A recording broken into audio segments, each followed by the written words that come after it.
আশা কোথায় পড়তে আসো? আশাকে ডাকবেন না ম্যাডাম, আশা খুব রেগে আছে, সকাল থেকে না খেয়ে আছে। কি বলেন, খাইনি কেন? বউ আসেনি তো, বউ আসেনি, রান্নাও হয়নি, এই জন্য না খেয়ে আছে। আচ্ছা ঠিক আছে, আমি আপনাকে রান্নায় হেল্প করছি, চলেন। ঠিক আছে চলেন। না না মিস, বাবার সাথে কিচেনে যাবেন না। কেন?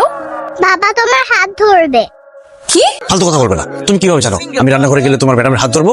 কারণ তুমি রান্না করার সময় বুয়ার হাত ধরতে। বাবা রান্না করার সময় বুয়াদের ডিস্টার্ব করতো, সেজন্য আমাদের বাসায় কোনো বুয়া থাকে না। তুমি বাবার সাথে রান্না করতে গেলে বাবা তোমারও হাত ধরবে।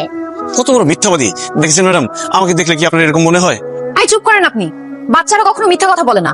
ছি, ছি, ছি। আমি আপনার মেয়ের টিচার, আমাকে নিয়ে আপনি এসব ভাবেন? ছি। আচ্ছা চলো পড়তে চলো। ডাকছো কেন আমাকে? আমার খিদে পেয়েছে, আমাকে খেতে দাও। কিভাবে খেতে দিব? কিছু রান্না করিনি। রান্না করনি কেন? আমি এখন কি খাবো? তুমি কি খাবে সেটা আমি কি জানি? শোনো, রান্না বান্না হচ্ছে মেয়েদের কাজ। আমি ছেলে হয়ে প্রতিদিন রান্না করতে আমার ভালো লাগে না। আচ্ছা ঘুম থেকে উঠো, সকাল হয়ে গেছে।